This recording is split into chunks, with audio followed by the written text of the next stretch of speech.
Hello and welcome to the You've Got This Girl podcast, a space for celebrating all that we are as women, our struggles, our journeys, and our victories, sharing knowledge and inspiring stories of women accomplishing incredible things.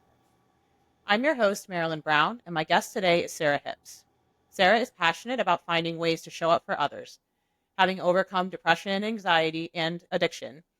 She understands the power of transformation via conversation. As a president of Show Up Relief Alliance, a nonprofit focused on disaster preparedness and relief, she is committed to supporting her community, whether facing personal struggles or crises. Welcome, Sarah. Hello. So, I wanted to ask you, you've always been such a strong advocate for mental health and have been very transparent about the challenges that you've faced in that arena. I'd love to hear about your journey and getting to where you are now. Um, yeah, so I am diagnosed with major depressive disorder, anxiety, ADHD. So I wasn't diagnosed until the end of 2019, and I've lived with depression probably since I was like, 13, 14. And so, yeah, I mean, like, I just like talking about it because people treat it like it's a whole thing. And it's the same type of disease if you have like diabetes or if you have heart issues, like, people talk about those out loud. And so not talking about um, mental health is not, it's not helpful, right? And I just love being able to like shine a light on it. I am healthy now. I'm the healthiest I've ever been. So I'm happy and proud to be able to show people like where I used to be and then where I'm at now. And I'm really thankful that I'm able to like resonate with a lot of people. Yeah, I mean, I think that those messages are so powerful because, to your point, for such a long time, mental health was something that sort of hung out in the shadows and it was something that we Yeah. simply didn't talk about. And so, you didn't necessarily get to have that connection with other people who might be struggling through the same things that you are. Yeah. Oh, yeah, yeah, yeah. Like, I mean, I think that's why social media has been so helpful because people have, um, it's weird now because like I can't really tell where the trend is. People want to be more real and authentic, but um, it's almost like they're just trying to monetize authenticity. I've never been able to do that. I've never been good at being completely put together, um, and so I've just always been really honest about like where I was at different times, and it's pretty cool because there are some people that have been around from the beginning and they've been able to see a lot of that journey. And it's just like always comical to me when like I know how bad my depression has been at different times. Um, and then, I tell people, oh yeah, I've tried attempted self-termination, and they'll say like, I just would never think. It is weird to me that we still are in a place as a society or country, not really sure which one, where like people go, I was just like, but they had everything. I never would have thought. Da, da, da. And it's like, I mean, at what point do we realize like there's not a look to it, Like, that's why it's just important to check in on people, and stay connected. And people who have friends, not even necessarily significant others, but people who have friends, um, tend to self harm less and tend to struggle with their mental health as long as people who don't have friends, even if they have a significant other. So, connection, remembering and realizing that no one is an island, as personal as like someone's mental health journey may feel for them. And it is, people will think that their depression or their anxiety or whatever it is very unique. And I tell people all the time, like, fortunately for you, you're not unique in this. There's always someone who understands, who has been there, who has a very similar story, all those type of things. So I think that's why I just like kind of got into it, because I used to think that it was like a punishment from God that I deal with this mental health issue. I had to check into a clinic for a week so that I could get myself together. And that was years after I attempted self termination. I used to have anxiety attacks, and like I said, my ADHD, there's so many things that come from ADHD that people don't think about. People with ADHD tend to have more debt. They tend to suffer from other mental health illnesses more. They tend to suffer from addiction more, like things like that. So people joke about ADHD a lot, but the reality is that it has like very real and giant consequences if it's not managed. And so yeah, like I've kind of run the gamut in terms of all the different things and all the different symptoms and all the different consequences and everything. So sometimes I think, man, I've accomplished a lot when it comes to my mental health in such a short amount of time.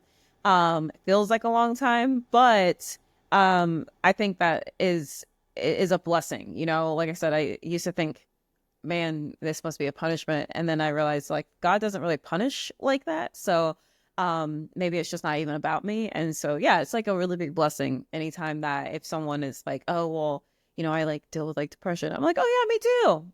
And they're like, oh, okay, and then it gets to be a thing that we can talk about, or someone for a moment feels a little less alone, and that matters to me. Yeah. And then one thing that I feel like with you that resonates with me as well is the connection, the mind body connection between, physical fitness and Mm. managing some of those symptoms. Like I had postpartum depression after I had my son. And one of the things that really helped me kind of get out of that was getting back into my own skin and my own sense of self through Yeah. physical activity. So can you touch on that a little bit? Yeah, I mean, I'm a very big advocate of, like, I've heard people say, "Oh, just like go work out, and that'll help your depression." And like, I mean, I'll tell you, I was probably in some of the best shape of my life when I tried to self-terminate. So like, just going to the gym doesn't do it. It may for some people, like, and people forget that there are different types of depression. There is situational depression, there is chemical, there's hormonal, there's seasonal. So to blanket statement, oh, just go to the gym, work out, you'll feel better.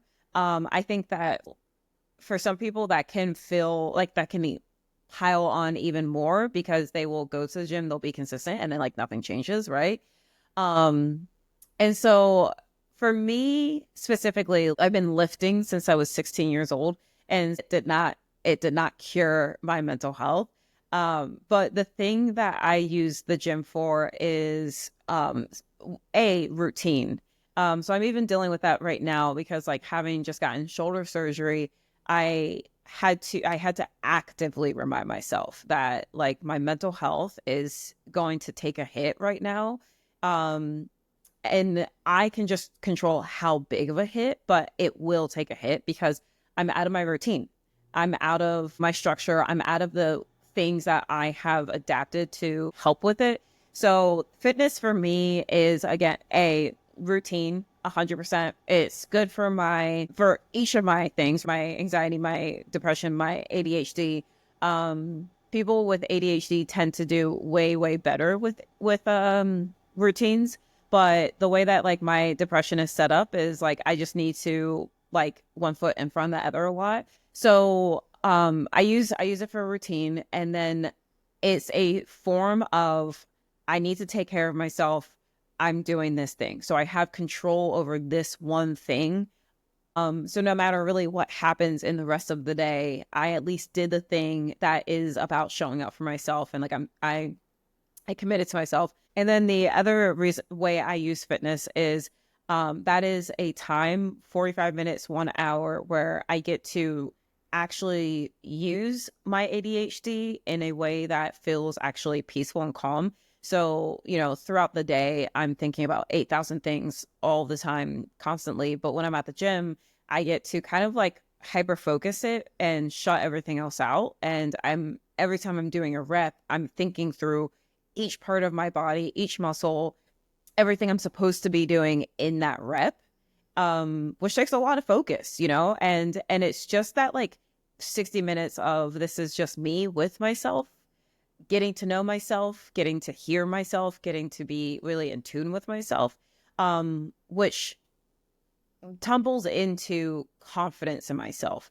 But like truly, I tell people all the time, like I'm probably the a good poster child, good poster woman for you can hit goal rate weights, you can hit goal aesthetics, and you can still be single, you can still be depressed, you can still be like a little aimless, and you can still want better.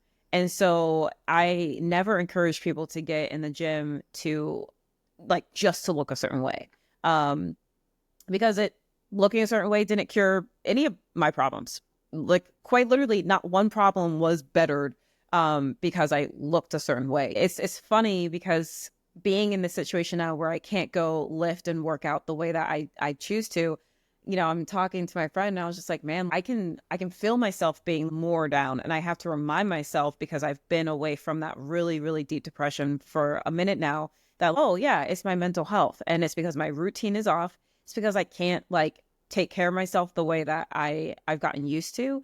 Someone may say, oh, well, like when you go for your walks, it's the same thing. It's not the same thing for me specifically. And I do encourage people to find what that is, because it could be different for everybody. Someone may need to go to a spin class and just be yelled at for an hour, and that could be like their Zen time, but I think fitness is just the most basic way of showing up for yourself, doing something hard and being committed to it despite how you feel, and building a routine around something that you just absolutely have to do anyway. Yeah. So one thing you mentioned is that it's never too late to begin a new journey or start showing up for yourself. And so can you share a little bit about that? Yeah, I'm probably the poster child for that too. I pivot a lot. I think that we're more in a world where people pivot for different reasons, but I always like to remind myself of the fact that like McDonald's was not began by a young man. Oprah Winfrey was not a child when she began acting. There are so many examples of people who started late in life, and we ultimately at some point have to get rid of even that statement, like the idea of late in life, because if you I'm 39. Both of my grandmothers died in their 90s. Like I have more than likely more time in front of me than I have behind me. It always is funny to me when I talk to people who are like in their like 60s and their 70s, their 80s, and they're still living life. They're going to the gym, they're going on vacation, they're having a lot of fun. We see, oh, like there's like a little old person, right? Like 85-year-old person, like, oh, they're so old. But like they're like out doing things. They don't feel 85, and we can't quite understand it because we're not that yet. But in my head, I think, oh, when I'm 85, I'm probably going to feel 85. But whenever I talk to someone who is like up there, they are like, I don't feel that way. I feel like I kind of stopped at like 60, like maybe sometimes it's hard for me to get out of bed, but like, I don't feel this. So I always have to remind myself that like, one of the things that I've long-term, I won't say struggle, at different times have struggled, but I've shared my journey with dating. Since I'm single, I've been perpetually single, but I always have to step back and go, Sarah, like if you met your person today and you got married, if I got married by my 40th birthday this year, and that person lives as long as I do, that is potentially too much time to be with one person. Like that's too much, because like I'm going to spend 45 years with someone, and so we look at things and we think I missed a lot of time, and I'm guilty of it. There are so many times where I've been like, I've missed so much time in my life, only to talk to, like I said, talk to some of these people, and every time I'm like, oh well, I'm figuring out, and they're like, oh my goodness, you're fine, you're a baby, you have so much time. And I have to like try to look at it from their point of view, and they're like, I mean, you could blunder around for another 10 years and like, you're fine, and so I have felt shame in the past when I've had to pivot or figure out something different. And then I remember that like maybe I'm God's special child, and he likes to use a lot of examples through me for other people, and that's great if that's what I'm here for. And since I don't know what I'm here for, I can just make that part of what I'm here for. But like, I don't know anybody who looks at me and they're like, man, she's just so lost, or she's always doing something different, or she's just out here, right? Like, and I used to joke that on my tombstone, it would be like, she was always trying. But I'm like, I'd rather be someone who is always trying to figure it out and do the right thing and build than the person who chose like a safe path and then just rode that until they died. You know what I mean? Yeah. So And I um, think because you've always struck me as somebody who is keenly aware of what is and is not for you. And I oh, think thank you. it takes a lot of strength to be able to recognize what is and what isn't for you. And even if it means taking a less traditional path, really sticking to your convictions about what is and isn't for you. I definitely try. Like I definitely try. It was funny because I was like I said, I was talking to my dad earlier today, and I was saying I just want to be someone who's more patient, but I don't want to pray for patience because if you pray for patience, you'll get situations where you have to practice patience. So I'm not praying for it. I just want it. My dad said, "Well, then just do it." I was like, "Oh, okay." He goes, "It's just that easy." And so I was driving earlier and I was thinking about that and I was like, cuz I get into a space of um like God, if you can let me know what I'm doing, what I'm here for, if I'm doing the right thing, if I need to turn right or left or whatever. And and then I trust him, but then I think, okay, like but when? When though? When I've stopped asking the how. I used to ask how all of the time, but I still ask when. And so earlier I was thinking about this conversation and I was like, I guess if I really want to better myself, I have to just end the conversation at I trust you. I don't have to say anything else after that cuz if I go I trust you to bring a partner into my life, then like the voice goes, but like when is it gonna, you know what I mean? So it's like, I trust you. And so the analogy I kind of came up with while I was driving was if I was driving and God was my passenger, and he goes, you'll make a turn up ahead. Most of us would be like, when do you just want to tell me so that I know? Right. And but if it's someone I trust, I may have been in this situation. I'm pretty chill enough that like someone's like, "Oh, you'll make a turn up ahead." I go, "Okay," and then I just drive because I assume they're going to tell me, And like I've been in cars with people who are like, "Well, just tell me right now, right?" And so I was like, technically, I'm that person. Like when I'm with people and they do that, I'm like, "Dude, chill out. I will tell you." And so like I'm that person with God in the rest of my life. And so I thought, okay, like could I actually just say, okay, just let me know and then like drive, right? And so I feel like that with a lot.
Well, I think that it goes hand in hand with that ability to, like, it's never say never, or never, it's never too late, because I think that a lot of people are scared of being wrong, because if you're wrong, then what? Because for some people it's like that failure is final.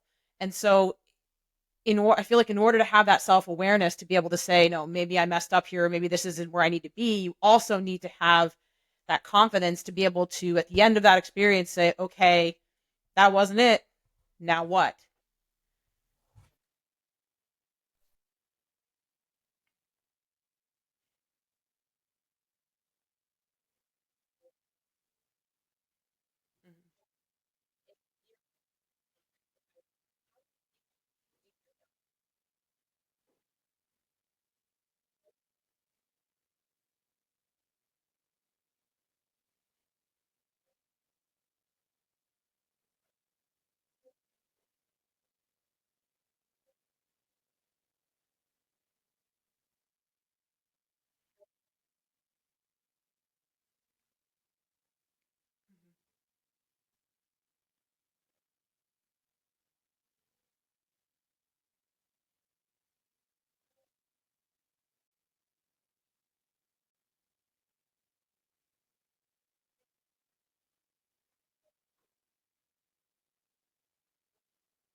Yeah.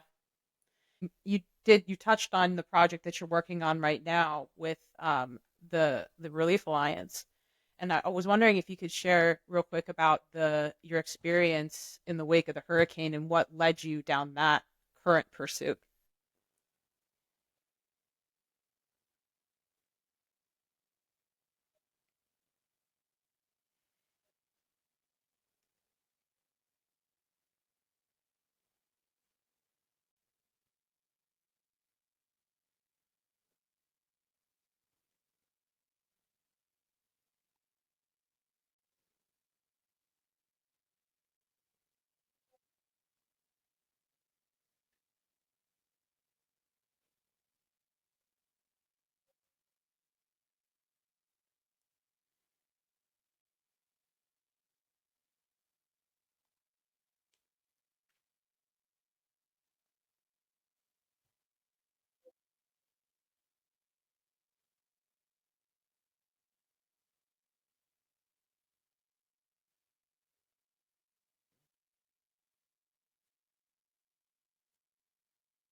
amazing.